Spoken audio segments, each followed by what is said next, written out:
Namaste. You are listening to Love Addiction by Abhijit Chakraborty, narrated by Mridweeka. On the darkest of nights, shrouded by the absence of the moon's glow, Mohan embarked on a long journey astride his bike. With each passing moment, he ventured deeper into the outskirts of West Bengal, his determination unwavering amidst the encompassing darkness. "Where am I now?" inquired Mohan, his voice echoing in the silent obscurity. Mohan had not ventured here in solitude, driven not by personal necessity, but by the earnest request of his friend Ratul. Ratul, Mohan's childhood companion and neighbor, occupied the rear seat of Mohan's bike, a silent testament to their enduring camaraderie. "Even I don't know," Ratul responded, his voice laced with uncertainty. "He merely mentioned the jungle's name to me. You should inquire with someone knowledgeable," he suggested, his words carrying a sense of puzzlement and intrigue. From their childhood, they shared a deep friendship. They were inseparable companions, sharing meals, dreams, and endless adventures. However, as the years passed, their meetings became scarce due to the demands of their bustling careers. In their youth, Mohan struggled academically, unlike Ratul, who excelled in studies. Yet, Ratul extended a helping hand, guiding Mohan through his education with unwavering support and dedication. After passing their 12th grade exams, they both entered university together. However, in university, Ratul fell deeply in love with a girl. When she ended their relationship, he not only disrupted his studies but also his life. Eventually, he fell into drug addiction, leading to a tragic downfall. "At least ask someone," Ratul pleaded, his voice echoing with desperation and hope. "Can't you see?" Mohan replied, growing irritated. "There is no one to ask," he retorted, his frustration evident in his tone. "Now tell me, why did you request me to come here?" Mohan inquired, his tone laced with curiosity and anticipation. Mohan had no desire to travel such a long distance. He had initially hesitated when Ratul urged him to visit a jungle on the outskirts of West Bengal on a new moon night. However, Ratul's persistent pleading eventually persuaded him to come. Despite Mohan's repeated inquiries about the purpose of their visit, Ratul remained tight-lipped, divulging nothing. "You will see when we reach there," Ratul replied, offering the same response he had given before. Suddenly, Ratul pulled out his mobile and dialed a number. After a few attempts, a voice could be heard on the other side of the phone. "I'm almost there. Did you leave that thing in the jungle?" Ratul asked, his voice carrying a mix of urgency and anticipation. "Yes, you don't need to worry. You're our customer now. You have paid for this. We never lie. Our reputation is solid," the voice on the other side of the phone assured, echoing with confidence. Upon hearing the voice, fear seeped into Mohan's mind. He remembered Ratul from before, a time when he was a different person. After his breakup, Ratul's transformation from a good-natured individual to a troubled one was stark. There was a period when Ratul despised those who smoked and drank alcohol. However, after the breakup, he changed completely. He first succumbed to alcohol addiction and later to drugs. Mohan often heard late-night quarrels between Ratul and his parents, fueled by alcohol. Despite having a good job, Ratul was eventually fired due to his drug addiction, marking a tragic downfall. "Stop here," Ratul screamed, pointing to a nearby spot.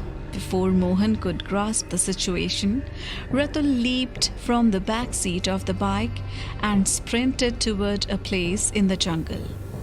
He swiftly pulled out a torch, flicked it on, and started running in various directions for some time.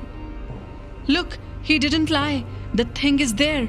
They kept their promise," Ratul exclaimed, gesturing vaguely toward a spot in the jungle. In the bright light of Ratul's torch, Mohan spotted a medium-sized pitcher placed in a part of the jungle. Its opening was tightly covered with a black cloth. There was a small hole in the upper section of the pitcher. It appeared that something was inside it. Before Mohan could utter a word, Ratul tossed his torch to him and instructed him to stay at a distance, illuminating the pitcher with the light. Mohan followed the instructions while maintaining distance. In the torch light, Mohan observed Ratul gently shifting the pitcher. Almost immediately after Ratul moved it, a peculiar sound emanated from within. Ratul, filled with joy, extended his tongue through the small hole. "What are you doing?" Mohan screamed with scare, his voice laced with fear and confusion. Suddenly, Mohan saw Ratul being pushed by something from inside the pitcher. He fainted instantly, falling some distance away. Mohan noticed the pitcher was shifting as if something inside was struggling to break free. Mohan rushed towards Ratul and found him in a state of distress, salivating uncontrollably. "Ratul, what happened? Please talk to me," Mohan sobbed, his voice filled with worry and desperation. "I tried so hard to die, but I failed. But today I must," Ratul replied in a semi-conscious condition, his words coming out weak and fragmented. Mohan was terrified, paralyzed by indecision. Gathering his courage, he carefully placed Ratul's numb body into the black seat of his bike and rode out in search of a nearby hospital. Lost in the unfamiliar surroundings, Mohan almost lost his way due to their long journey. Frantically, he continued riding, desperately seeking a hospital, but his efforts proved futile. After covering nearly a mile, Mohan was fortunate to spot a brightly lit signboard that read, "Government Hospital." He swiftly entered the hospital compound and urgently called for a doctor. Within moments, medical staff emerged from the building and assessed Ratul's condition. Recognizing the urgency, they swiftly moved him into the operating theatre. Mohan anxiously waited outside on a bench, his heart heavy with worry. As Mohan reached for his wallet to check his money, he discovered a letter tucked inside. It was Ratul's letter, given to him at the beginning of their journey that night. Ratul had explicitly instructed Mohan not to read it until the time he wouldn't be with him. Unable to resist his curiosity, Mohan started reading the letter without wasting a minute. The letter reads, "My dear friend Mohan, I won't be with you when you read this letter. I can sense your curiosity about what was inside the pitcher. However, before I reveal that, I need to share my story and explain why I wanted to come here and compelled you to accompany me. We entered university together with ambitious dreams. I aspired to become a professor. You know how strongly I opposed people with any form of addiction? But my dreams were shattered by just one person, Ridhima, the girl I loved the most. I never intended to befriend Ridhima, but she relentlessly pursued a friendship with me. I often tried to avoid her, hiding whenever I could. However, you and some of our friends helped her locate me. Ridhima was fixated on me. One day, when she confessed her feelings for the first time, I declined. In response, she harmed herself by slitting her hands and had to be hospitalized. Fearing she might attempt suicide again, I reluctantly agreed to be with her. Over time, I became obsessed with her. Whenever I attempted to focus on my studies, she demanded my attention, pulling me away from my studies. My concentration waned. In our second year, when I called her multiple times, she didn't answer any of my calls. Later, she sent me an SMS, asking me not to call her because she was preparing for exams. I realized she was toying with my emotions. When I confronted her, I discovered she was dating someone else. My entire life shattered into pieces.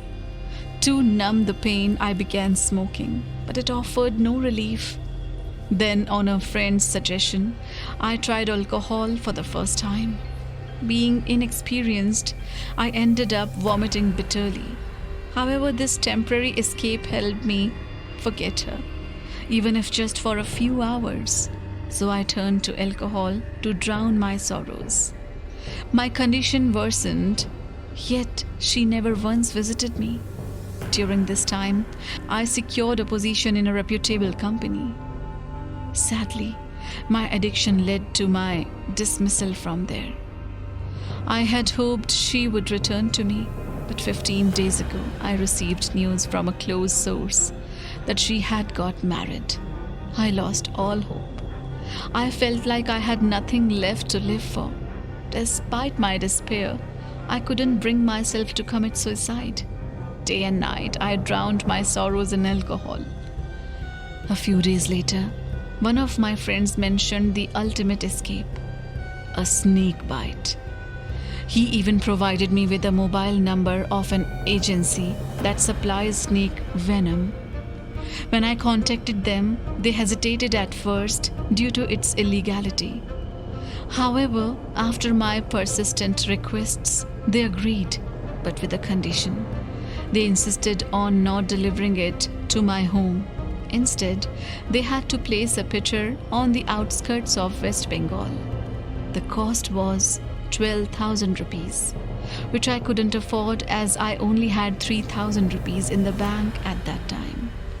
To gather the full payment, I sold my bike, gold chains, and sports equipments. Once I paid them in full digitally, they provided me with the address and instructed me to visit on a new moon night. They informed me that inside the picture, there would be a king cobra, and I was supposed to stretch my tongue through a hole to get the snake bite. I know you are my best friend, which is why I compelled you to come with me. I don't know what will happen to me, but please never hate me. If I die, it's solely due to my addiction to love. Your bosom friend, Ratul. No sooner had Mohan finished reading the letter than he saw a doctor by his side. "How is Ratul?" Mohan cried out, his voice filled with desperation. The doctor remained silent.